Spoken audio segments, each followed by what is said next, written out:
This is Awareness Explorers.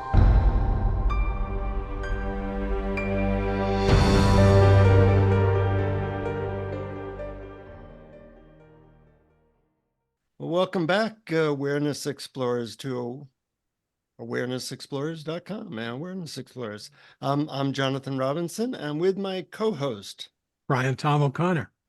and today we have a special guest that I'm very excited about because I am taking this person's class, and she's actually been very important in furthering my own spiritual growth. And her name is Dr. Karen Thorson. Let me tell you a little bit about Karen. She is one of the few people on earth who I consider to have a stranger history than me, and that's saying a lot. So she really has an incredible bio. Dr. Thorson has been a lifelong seeker and explorer. She's been in touch with energy and psychic phenomena as a child, which naturally turned to drug use, and failing at that, she got clean in 1985 and started taking psychic development classes, eventually bringing her energy wisdom down to the physical plane and consciously connecting to body, mind, and spirit. And she's done things like being a Reiki master, a shamanic mentoring, a ordained minister, a certified massage therapist, certified addiction professional, relationship coach, and doctor of chiropractic. And she has a daughter, and her have been diagnosed with Ehlers-Danlos, which is a painful genetic collagen disorder. She might talk a little bit about her experiences with that. She's also done network chiropractic, or NSA, and she has a website at networkwellnessofboulder.com, where she schedules both in-person and Zoom appointments. And let's get right into it. Welcome to Awareness Explorers, Karen. It's good to have you here. Thank you, Jonathan. It's so fun to see you online in your capacity. Yeah, I've been taking your class for a couple months, in which you talk about how to be fluid amongst many different states of consciousness, or different, what Jeffrey Martin once called locations and layers. And I'm wondering, what got you interested in that level of being able to go from one experience to another so rapidly and effectively? Good question. I think it started with the Ehlers-Danlos, which is the genetic collagen disorder. And so I was uncomfortable as a child, and no one really thought much of it back then, and no one knew why. And it really hadn't been researched very well up until about 10 years ago. And so I had all these little things wrong with me, physically, painful joints and digestive problems and allergies and all these different things. And so you don't sleep well, so you're aggravated and mad at the world, and yet still seeing lights and talking to ghosts and all this stuff's going on. I'm like, this is a weird planet. I just do not get this place. And so I realized, well, either I'm crazy or there's more to life than what I can see. And so I threw myself into taking classes and reading books. And that's what I've been doing for 40 years. And I start to see, well, if you don't have a basic level of health, it's really difficult to sit and meditate. Mm-hmm.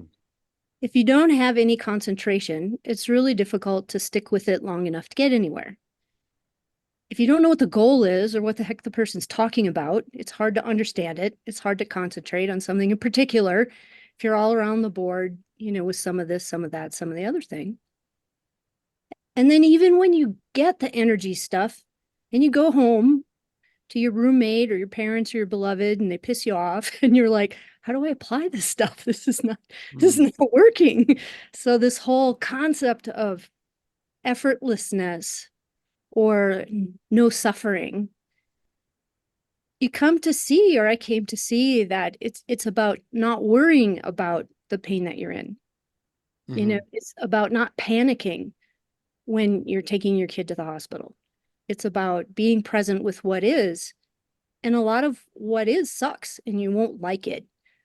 But to not push it away, because here it is. What else are you going to do?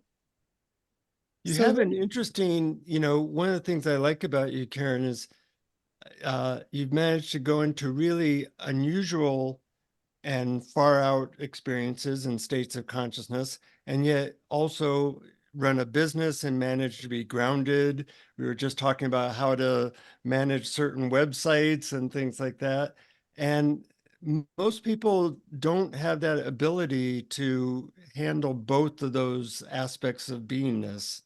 And yet, partly maybe because of your health Ehlers-Danlos. health difficulties and things like that, you actually managed to cover that from two different angles.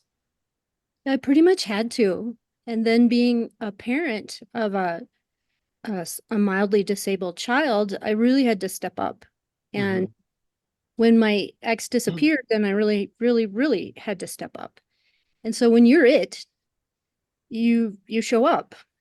And then you see, wow, showing up is really teaching me things. Wow, showing up and participating with what is in the moment, that's where all the gifts are. That's where you start to realize what the koans mean and all the paradoxes like, oh, I am in control, I'm not in control.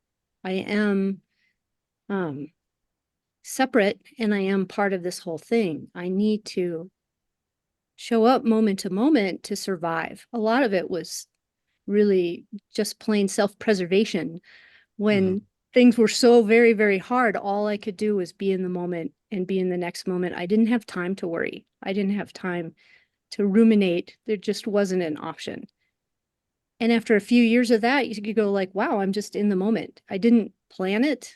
I wasn't part of tradition to know what I was doing. It's like awakening just unfolded for me without my knowing what was going on. Mhm. So by being in the moment so often, you really got a feel for what it what it felt like, and then you realized, wow, this feels good. This is something I can stick with. Now, this is it. This This is is this is it. what there is. This is all there is. This is all there This is is. the whole thing. And I love the fact that you talked about paradox, because I remember in one of your videos, I heard you say about that non-duality is your current experience, that it's all just one thing. But along the way, we have to deal with the duality that we're experiencing. So whatever is showing up for you is what you need to be with. Right. In the Alice Bailey books, the Theosophical Society, they talk about dual life or dual existence.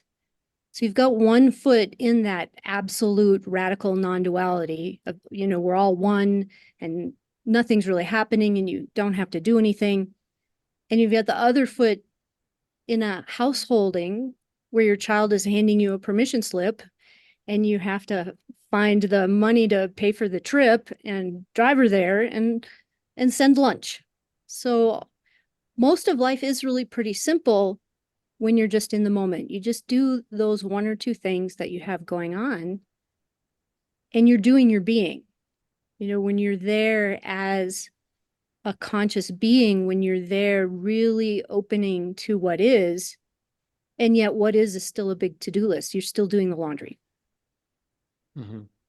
Yeah, I've Yeah. often thought of it this way, and it sounds very similar to what you're just saying, that, people talk about allowing and accepting what is, but but that doesn't mean you don't take any action, because part of what is there to be allowed and accepted is that often you're called upon to take action. Right. And in today's society, a lot of us are taking care of both our parents and our children. We're trying to do some sort of career. Maybe we want a hobby and all these different things. Life has a lot of moving parts. There's a lot to do. And those parts seeking a whole need to have some kind of thread that runs through the whole entire thing to show you the oneness of all the parts.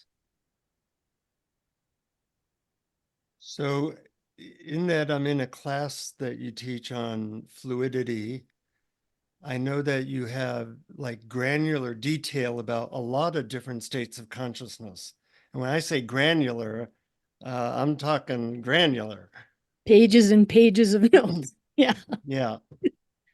And various techniques to help people get into these different states of consciousness. And it's very unusual for somebody to have such understandings and such depth in that realm, and then an equal amount of facility in the material world, you know, where you're a network chiropractic and you do other type of stuff. How do you put those two things together in a daily life? First of all, I'm a lot better with the energy than I am with running the business. I don't Mm. really have equal facility. Okay. One blossoms out of me and is my joy, and the other is the thing that I pick at little by little and ask for help and make mistakes and yet still show up. Mm-hmm. So I started out in the energy work, which brought me into shiatsu and reflexology and energy into the body. And then going to graduate school, becoming a doctor of chiropractic, that really kicked my butt. It was hard. It was really a lot. So I learned how to study and how to take notes and how to manage cases and take on responsibility. And a lot of people in awakening want to go and live in a cave. They're really Yeah. hoping to get away from responsibility and escape things.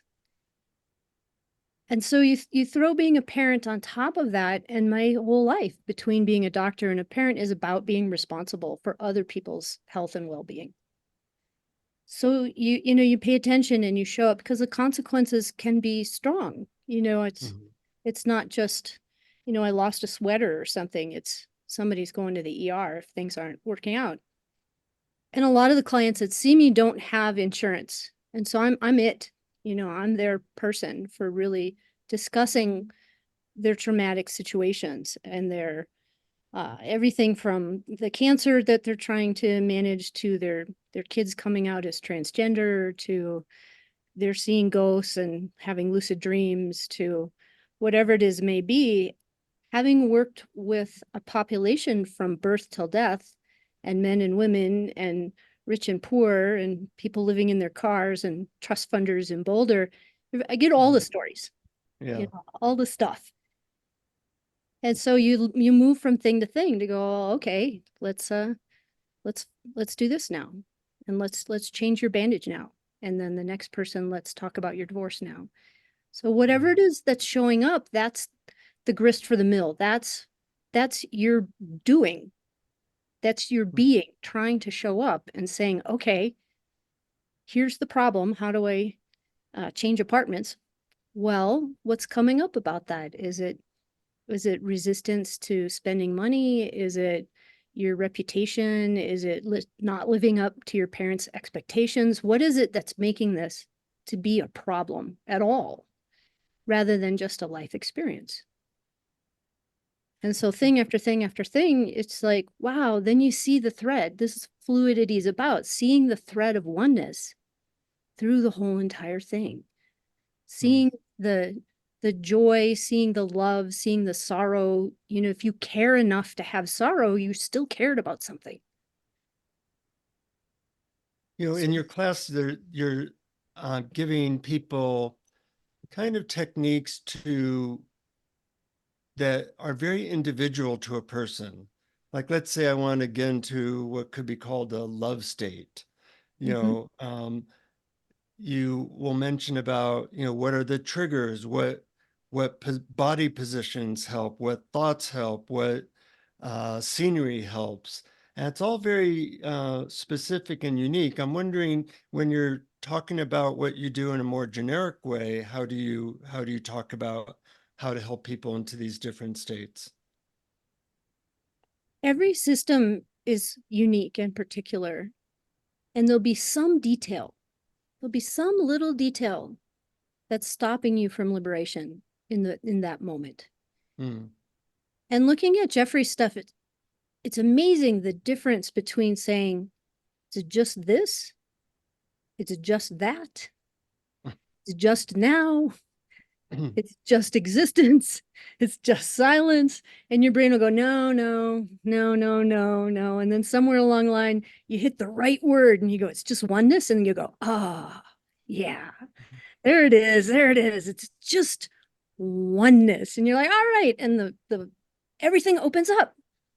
The system Yes. allows it and the whole thing lets you in. I And noticed that too, that sometimes just a different word or a different phrase or a different emphasis, a person goes from no, no, no, no. Oh my God, now I know what you're talking about. yeah, Yeah, as a matter of fact, I had written down a quote from one of your videos where you said, it's funny how picky the system is. It's just the weirdest thing. Every person needs their particular words. yeah, yeah. Mhm. So the oddity of finding your unique picky thing is what brings you into non-dual oneness. Finding the one thing that unlocks you then opens up the whole world. And it's oddly simple. It's some Mhm. little thing that's so obvious where you go, breathe. I should breathe. And you breathe and you're like, and that was it. And then boom, boom, boom, boom, boom. It just vibrates as like a cellular affinity. Your whole thing unlocks and the energy and the body become one. And you breathe and it opens up and the world, nothing has changed and everything's different with a breath, Mhm. just a breath. We want it to be so complicated or so magical or something. Right. And yeah, and it's like, well, no, just have a sandwich and smile. And that might do it for an individual person.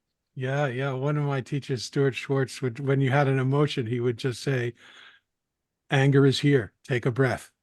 And it was such a simple practice. It was so great. And certain words have been that for me, like it's already here.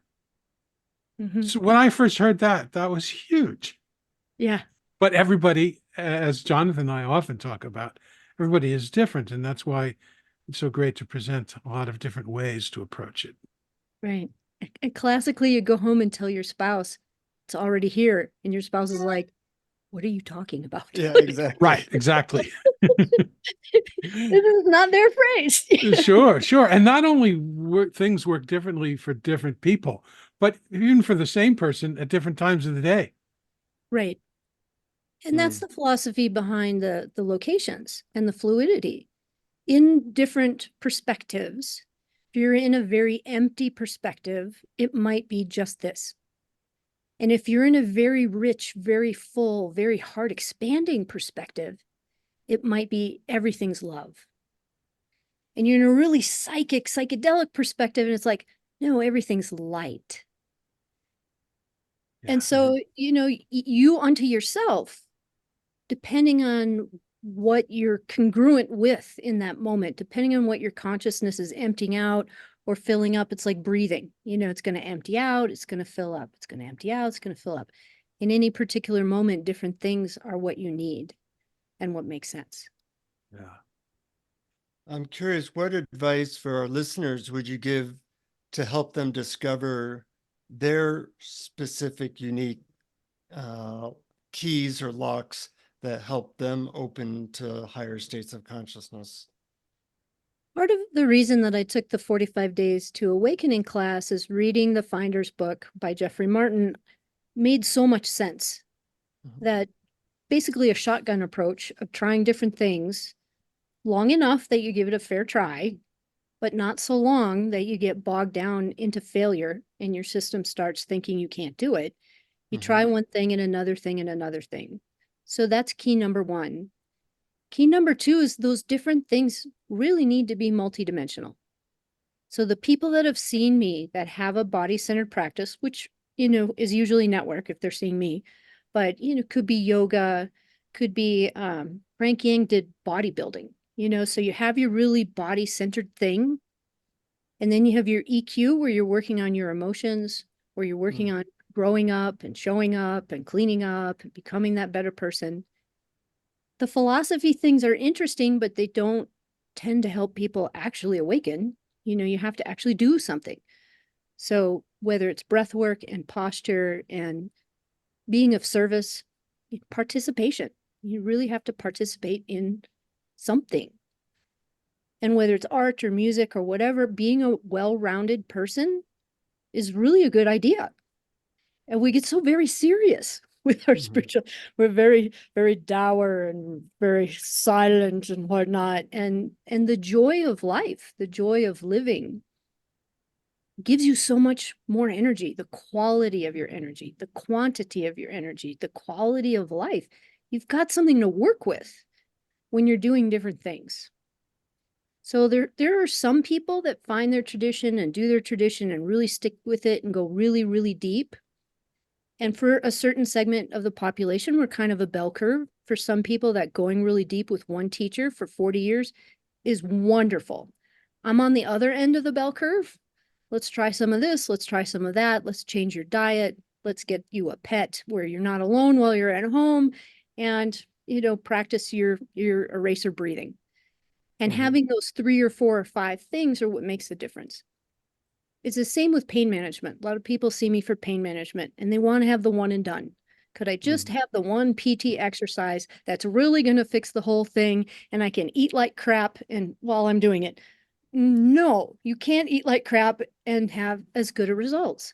So when you have your better sleep and you have your better food and you have your community, virtually all the studies, we're pack animals and we have better longevity with community. We have better health with community. We have more happiness with community. We like to think we're really different if we're spiritual seekers, but we still have the same pack animal nervous system that everybody else does. And you're going to do a lot better when you see some other people saying, yes, you can do this. Yes, it can be fun. Yes, that's a normal, hitch in your get along. Yes, you can get over that, and finding a way to have some fun and a hobby, some community, add it all together. And that's what makes non-duality. It's everything, having some of everything. Well said. Yeah, a lot of people talk about non-duality and in terms of what it isn't. Like, that's not non-dual. That's not non-dual. That's comparing two things. That's not non-dual. And it seems to me, speaking of paradoxes, that's the central paradox of non-duality, is that duality is included. Right. The joke, everything includes all the parts. Yeah. And the non-duality and the paradox and the struggles and everything. It's all in there. And in any given moment, you might be seeing one side of it, and that's the appropriate side for the moment. And eventually you might see the other side, or you might switch over into some other paradox. But what's included in non-duality is ultimately everything. That's the point. You have focused a lot, partly because of your physical condition, on various body modalities, everything from network spinal analysis to Reiki and a lot of different things. And I'm curious as to how that exploration has affected your spiritual experience. It brought me the realization that if you can't bring peace into your romantic relationships, if you can't bring it all the way down into your body, you can't bring it into your parenting, if you're not doing your being, you're not really doing it. You don't really get it. It's just a philosophy. It's just a thought. And until you're living it, you're not living it. And so I had ample opportunity every day, which made then for practice, my life is my practice. So every day I could be grouchy about not sleeping well, or every day I could get up and shake it off. Every day I could do something nurturing for myself. I could make a list of 10 things that would be nurturing for myself. And the more things I did, the better I got. And the more different techniques I learned, the better I got. And the more techniques I had for other people, the better they got. And that uniqueness, there are thousands of supplements and thousands of techniques and thousands of things that have thousands of clients because they all work for someone somewhere, but not everyone. If we could all just take vitamin C and it would work, we'd all just take vitamin C and it would work. But it doesn't.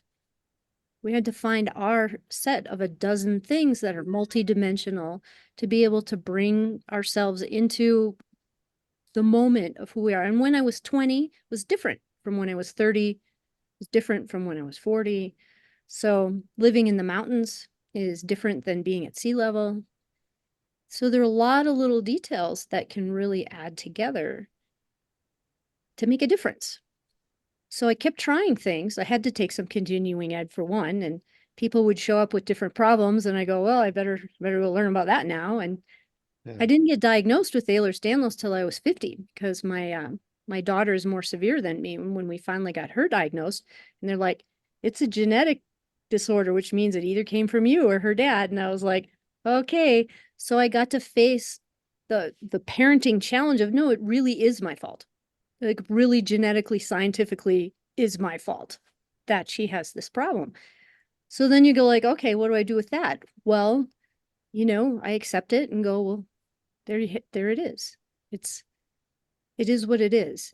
And worrying doesn't help, and judgment doesn't help, and panic doesn't help. But being with her in solidarity and saying, yeah, I know what that's like. Yeah, I can give you 10 different ways to feel better.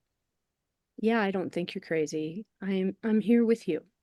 Mhm. It was profound in our experience. I volunteer in jails. I teach meditation, and I went to jail yesterday, and I was talking to guys, and I often ask, how long you in for? And he said, I'm here for the rest of my life. And which struck me because he's only like 30.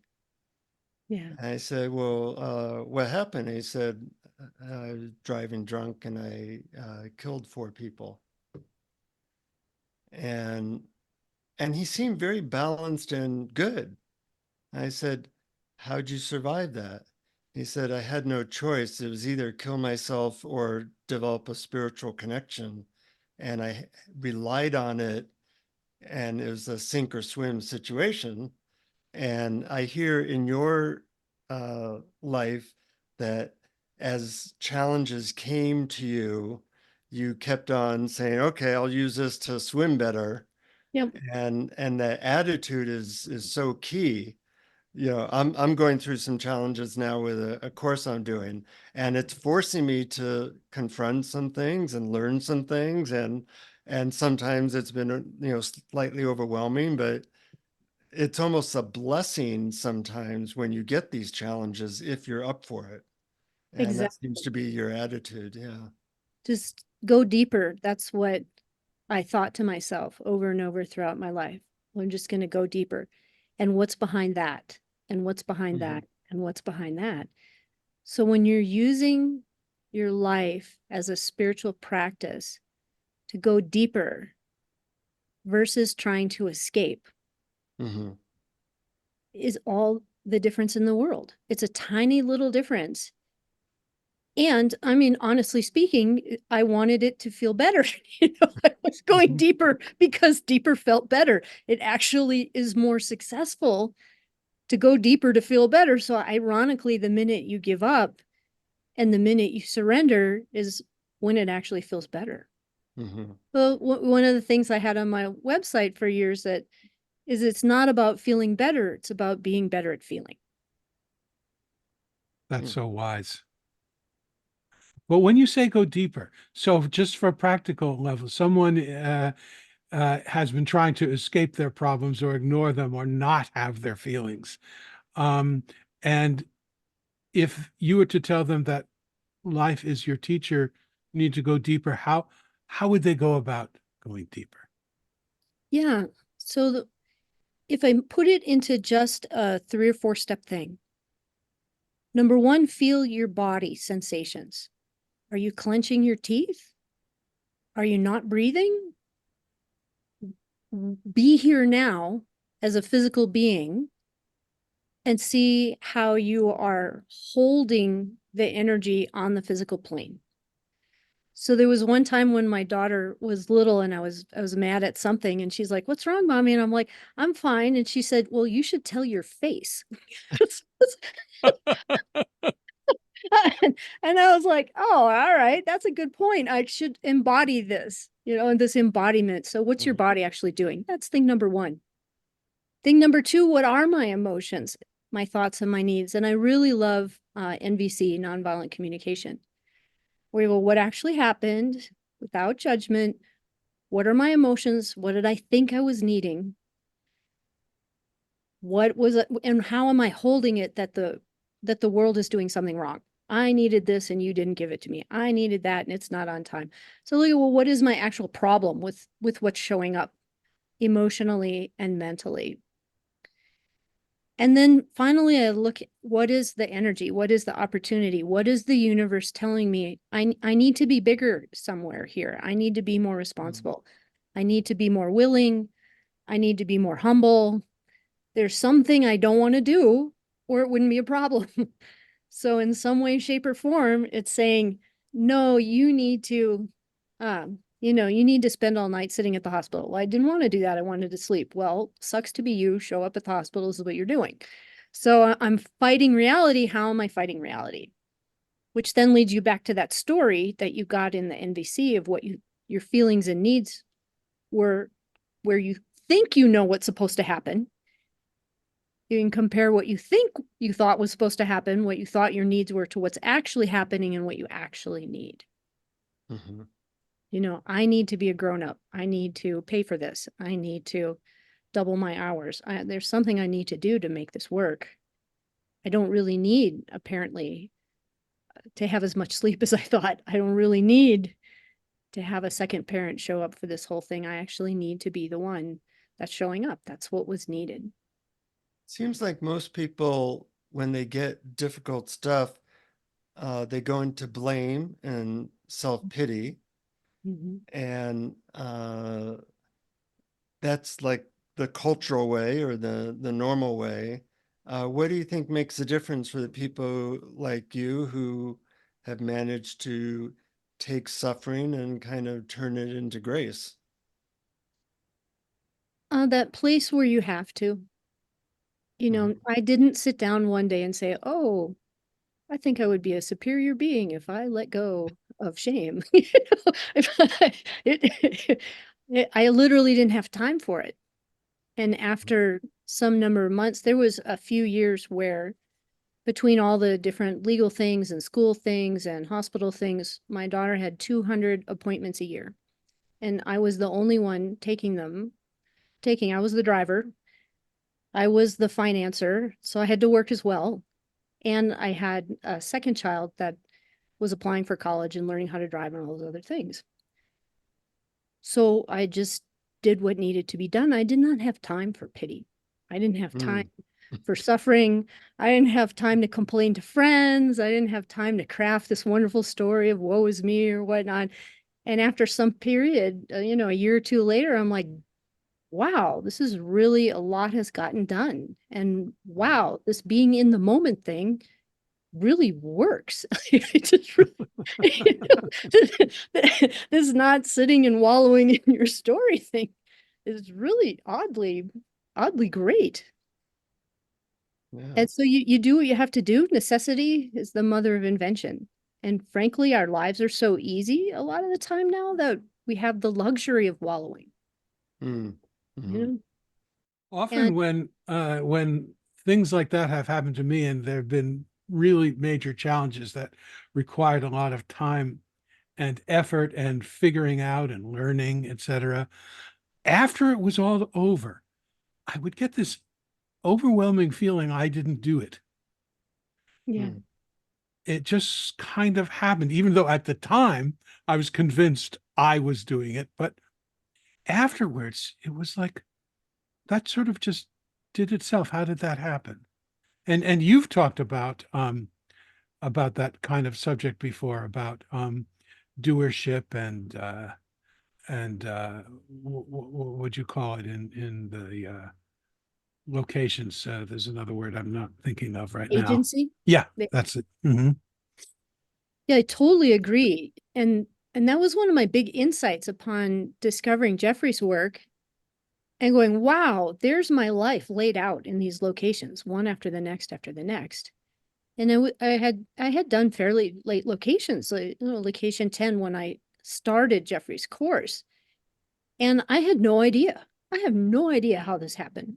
There was no me looking back on it. It was like, I couldn't have planned that better. I know never in a million years would I have chosen what happened to be my path. And I wouldn't want it for anyone. I would say go and find yourself in a really gut-wrenching situation and it'll be great for your spirituality. Is not how anybody wants to do it. But the universe has bigger plans. And whatever we find ourselves in, whether we're taking care of an elderly parent, whether we have a stressful job, whether we have a physical condition, it doesn't matter what's going on. That's the thing that the universe is offering you. That's what you got. Mm-hmm. Whether you want it or not, whether it seemed hard or easy, maybe you won the lottery and now you have $1 billion. Well, that's what you got. And there are going to be the pros and cons of that. There'll be the pressures of everybody wanting your money and showing up. You know, if you have some wonderful thing, you still have this very expensive yacht to take care of, and there's going to be hurricanes and you still need to do something with it. So it doesn't really matter what shows up. You're going to acclimate. A year later, it's going to be your new normal. And you had some opportunities within those circumstances to find new insights, to have new experiences, to get stronger, to get more fun. This is always about getting stronger. You should get more fun, to get some hobbies, have more friends, meet cool people like Brian and Jonathan. You know, I mean, there's the joy as well. So I don't want to get too bogged down into the finding some god-awful situation is going to make you spiritual. Whatever you have is what the universe gave you. That's the actual plan for you. Mm-hmm.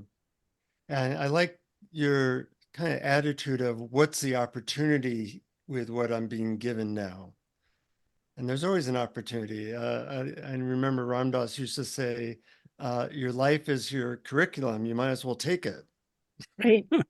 Right. Your life is your practice. And if opportunity isn't a word that you like, because some people that word opportunity doesn't land well with them, you know, maybe it's a challenge. Or for me, a lot of it is, this is what you've got, period. Whether it was an opportunity or a bad thing or a good thing, this is it. This is what's in the now. So I'm not trying to judge it as good or bad or this or that or the other thing, just this is it. So this is what I'm doing, because here it is. Yeah, you're not adding the second arrow.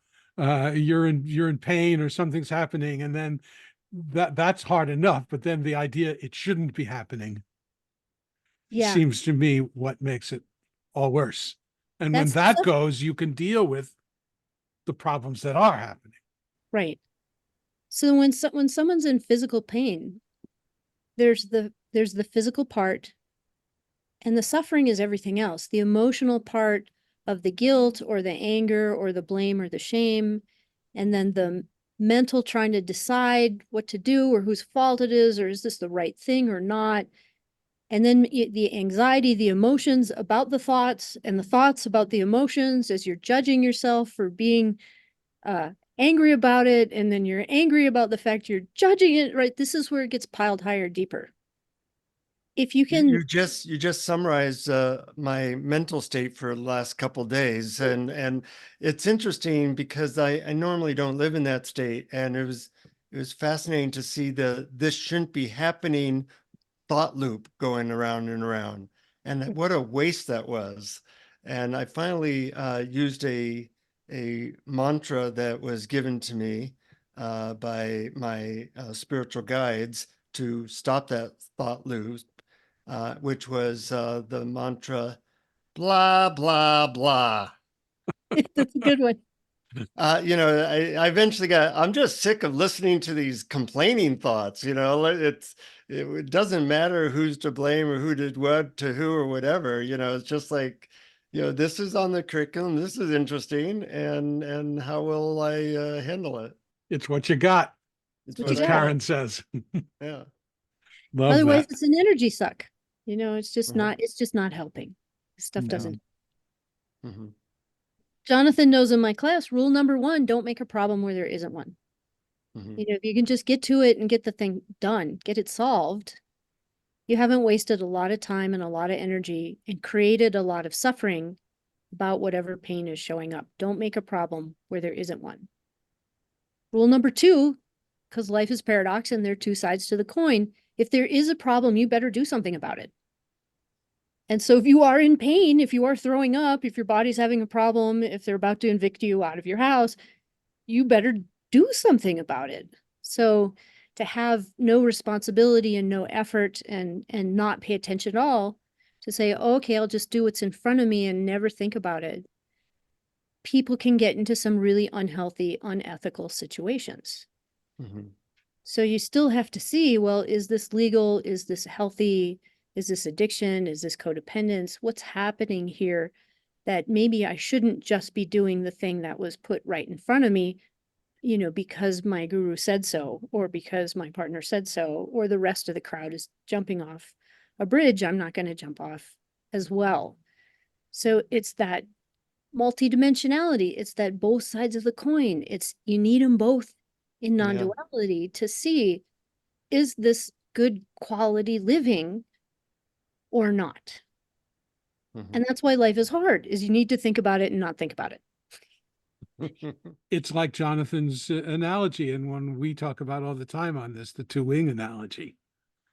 Yeah. If it's all just non-duality, that's one wing. And if it's all, how do I perfect the person? That's one side, psychological health, if you want to Right. put it in better, kinder terms. But only one wing, the plane goes in circles. Exactly. I was talking to a good friend yesterday and who used to write books about non-duality and awakening. And he said, yeah, I'm not into that anymore. I said, well, that's interesting. He said, yeah, the people who I see are into that, they're often using it as a escape from being effective in the world. And I Right. thought that was an interesting perspective. And it is easy to use it as an escape from the world. And trying to find that right balance is a lifelong endeavor. Yeah, that middle path is just, Mhm. you smack into a wall on one side. This is my style. Then you smack into the wall on the other side, and then you smack, and that's how I make it down the hallway. Bash Right. to the left, bash to the right, wobble down that middle path by accident. That's psycho-cybernetics at its best. Uh-huh. And the trick is to when you've bashed into the wall on one side, to admit that that's what you've done, and now it's time to bash into the other side. Exactly. So you don't just keep bruising one side. Go ahead. Well, that's what a lot of people do. They keep bashing into that same wall for 20, 40 years. Uh-huh. Yeah, and that's Uh, no fun. You know, no fun at all. that's another element. If you notice you're not having any fun, then you've gone a little bit too far. You've gone too far in one side or the other. Mhm. If there's Yeah. not some fun or some joy or some creativity and some expansion, some Yeah. aliveness. Yeah, I've Yeah. noticed that too, Karen, that a lot of the people coming to me, whether for psychotherapy or MDMA therapy, they think that if I just unearth all the crap and all the trauma for enough number of years, then I will be eternally free and have fun. And it doesn't generally go that way, that there has to be balance, there has to be fun, there has to be enjoying the process, or it won't go in a good direction. Yeah, that's the same sort of thing. People go into that. It's too serious. They go into, if I just did enough hours, if I could meditate for 6 hours or 8 hours or 12 hours, if I could just find the right drug, if I could just find the right guru, if I could just find the right one thing, it would be one and done. Yeah. Just be a good enough person, then the lightning would strike and it would all open up. Well, you're already a good enough person. You're already blessed. You're already loved. You're already a child of God. You're here. So obviously you're meant to be here. So you might as well have a little fun and a little connection and surrender and have good health and exercise and floss your teeth and have some core strength and that's the other problem. Then it becomes and my God, there's 1,000 things. Mhm.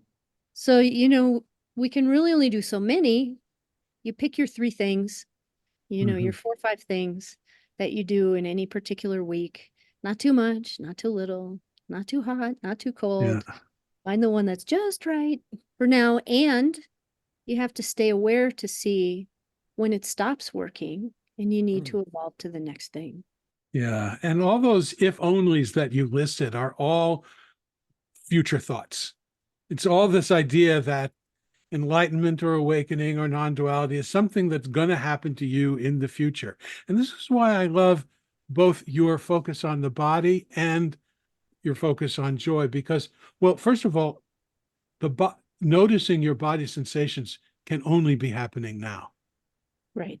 And I read an interesting quote just the other day, and I want to ask you your thoughts on it. I think it was by Sat Shri or some Sri Aurobindo follower.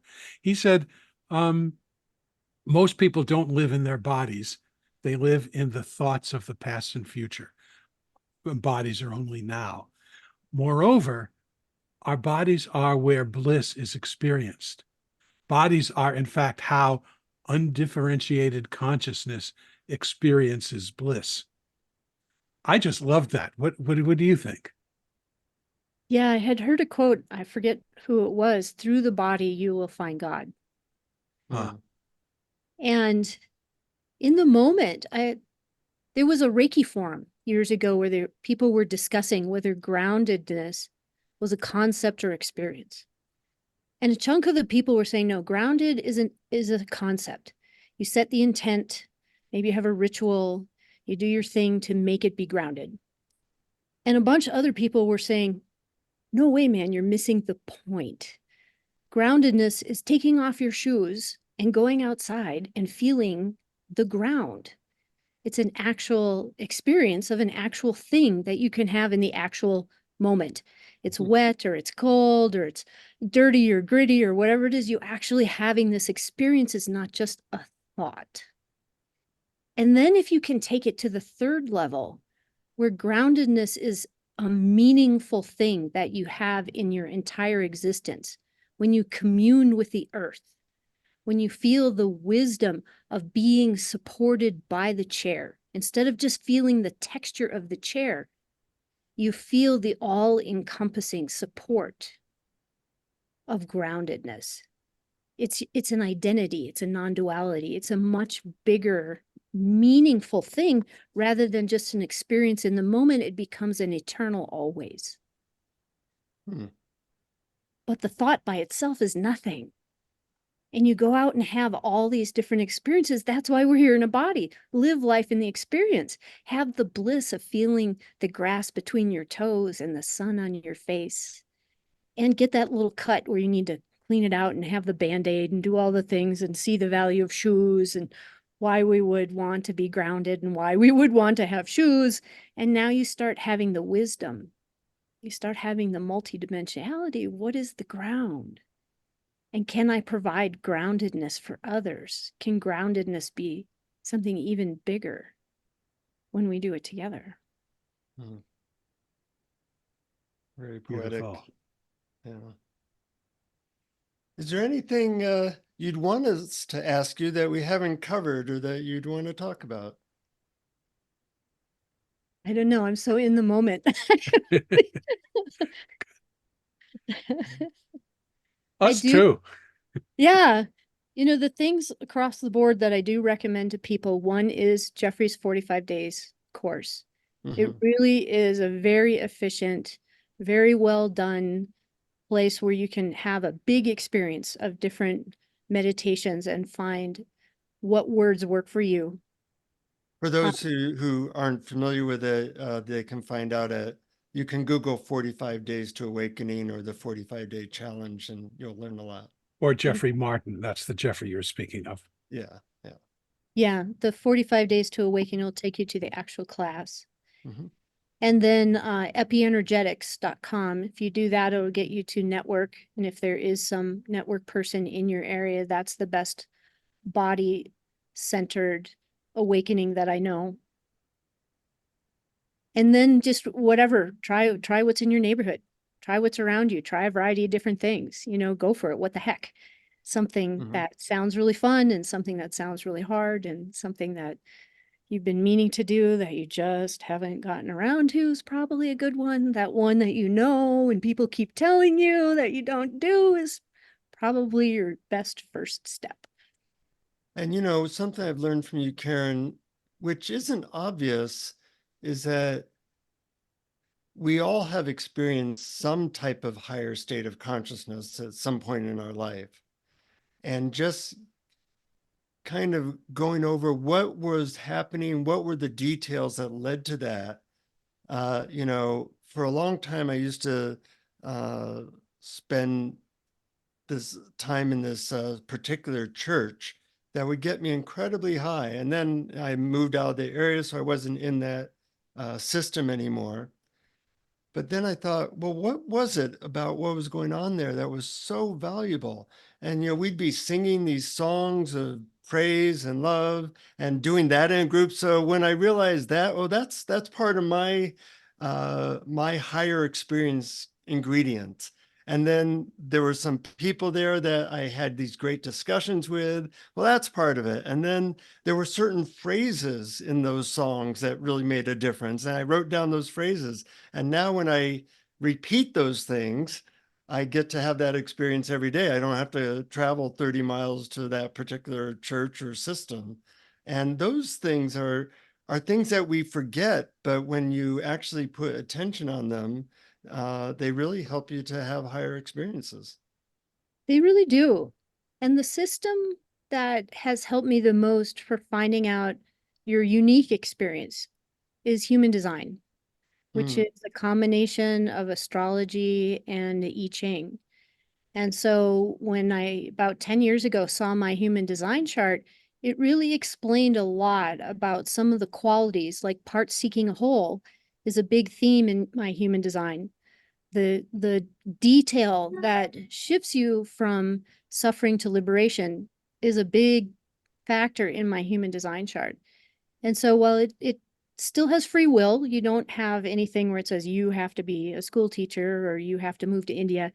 It can tell you a lot about the qualities that show up as themes in your life, the energies that show up over and over where you could value certain things, and that could be helpful in you determining your own particular incarnation.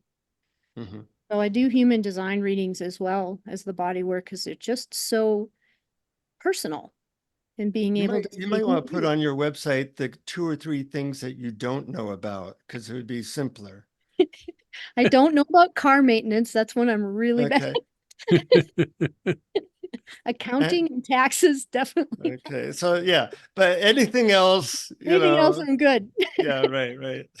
Well, I could say the same about you, Jonathan. I've always been impressed by how much you know about about so many things. The old sink or swim approach seems to work for both Karen and I that way.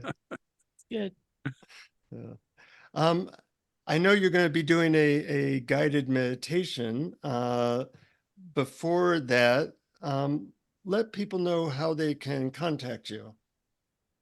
So the website I've had for the last 20 years or so, which has been in practice in Boulder, is networkwellnessofboulder.com. Mhm. And the easiest thing, you go on there and you make a new client appointment either in person or online. So at this juncture, I'm still seeing people in person and still doing one-on-one things. I am transferring over to Kajabi, where the class that you are in. So Mhm. becoming more of an online classes and whatnot. So that's the Kajabi thing is in its early stages. I have one thing posted on YouTube so far. Well, this will be number 2. We're accelerating you 100%. Exactly. So Yes. I'm moving fast. Yeah. And my email is karenthorson@me.com. Okay. And I hear you have a guided meditation for us, and I'd love to experience that. Excellent. So wiggle your body and get in your nice meditation place, whatever that may be for you, which could be eyes open with soft focus. It could be eyes closed. But let yourself have some fun and receive whatever may be today. And feel the space around you and in you. Now is a chance to explore and feel the breath, the formless, the peace in your body. Relax and be comfortable, safe, and curious. Relax your face.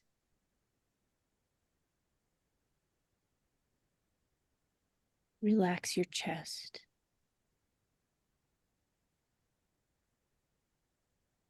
Let go of your arms.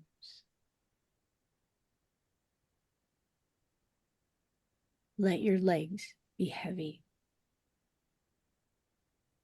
all the way to the ground.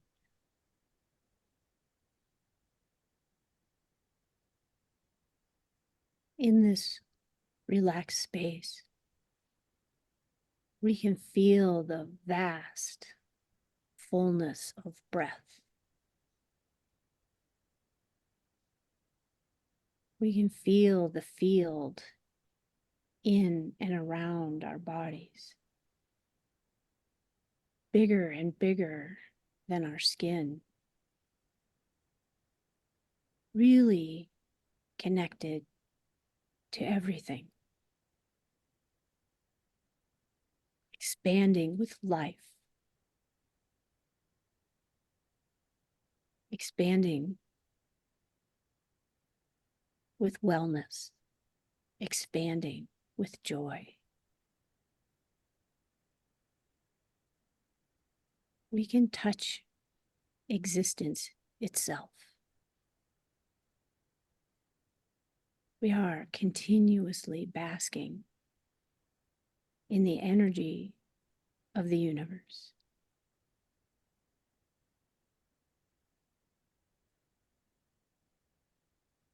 A thread of anything could show up.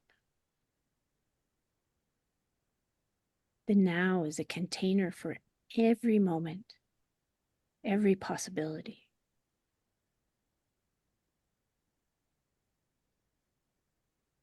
Including a quiet, easy stillness. A grounded peace.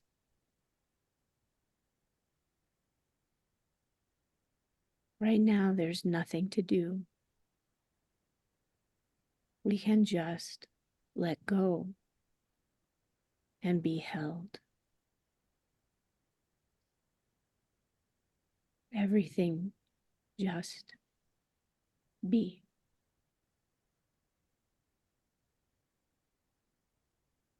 Anything can show up just as it is.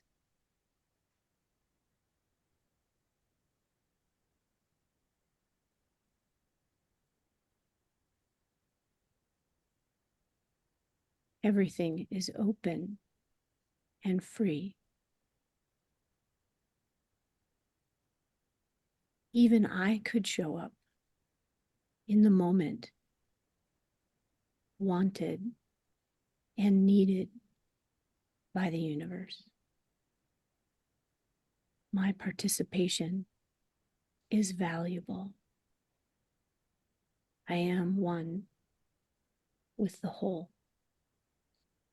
interconnected and co-arising.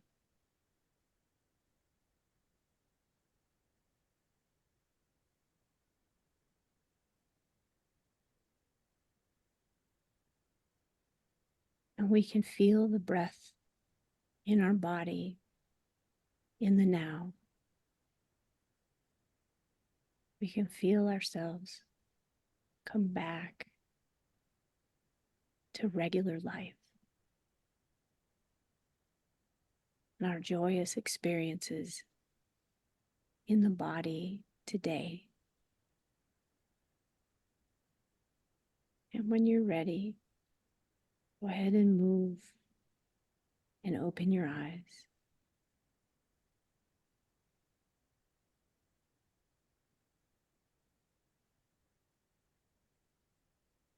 Bringing that ease with you.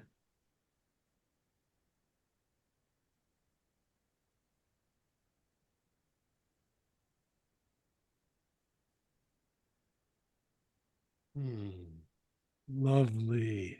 Thank you And so much for that. Oh, when I come out of these meditations, I always look to Brian because he always has this look of bliss on his face. It does. There's joy in your face. I love it. Yeah. That was beautiful and wonderful. And we use a tagline at the end of our podcast of keep exploring. And I think of you have really embodied that and used those words and inspired people to do that. So I thank you for that. And I appreciate all the exploration you guys are doing. It has been a really fun 2 weeks of going back and listening to a lot of your guests and a lot of your talks. And I am a big fan now of your work. So thank you for asking me. Yeah, it's been a pleasure. Well, I'm so glad to hear that. And I always, when I go into each episode, I think, how will this be helpful to our listeners? And I think this certainly passed with flying colors. Well, and if we looked at the details, how do you think this would help your viewers? Pop quiz. Pop quiz. Pop quiz. How are you helped today in the moment by this? I think the answer for each person is going to be very unique. Yes. And sometimes what I love is that just one phrase or one idea or one method can really shift a person if they get it at the right moment.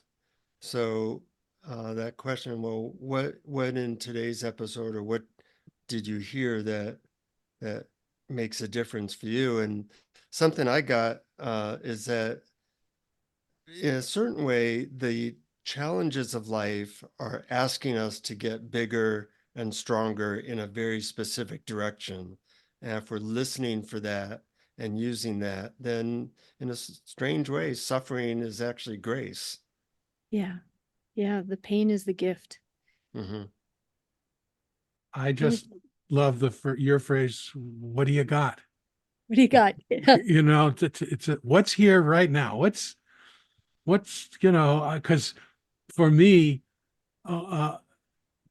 this is Awareness Explorers, and we talk about awareness, and it's difficult for some people conceptually because they want to go right there. But I usually think it's easier just to start with what's in awareness, with what do you got? Take an inventory. What's happening right now? And then work your way back. And it seems like you embody that approach. The power in the now. Yeah. And the pop quiz. So as I say to people, like, okay, what do you got? What do you got right now? What do you got? Yeah. What's happening? Literally what I just did. What do you got? Yeah. What's here? And it is, and it's startling. It's startling to go, oh God, what is here? And it forces you to really focus in the moment and see, well, what is here now? Yeah. But you don't always have to put words to it. Also true. It can be just look inside and what does it feel like without words to even label it or give it a name? What's here wordlessly? Wordless is a perfectly valid answer in my office. When I say, what have you got? And they go, I got no words. I'm like, excellent. That's what you got right now. That's an answer. That counts. Yeah. Great. Yeah. We live in a sea of multidimensionalness, everything. Yeah. And sometimes words can't point to that, but something in our being can. Very cool. Yeah.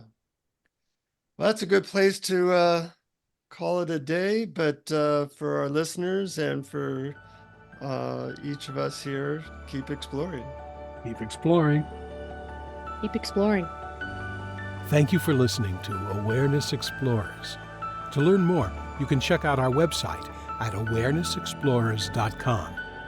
Please subscribe to our podcast on your favorite podcast app. We'd love it if you would post a review. And please share our link on Facebook and with family and friends, because knowing yourself as awareness is the greatest gift you can give yourself or someone you love.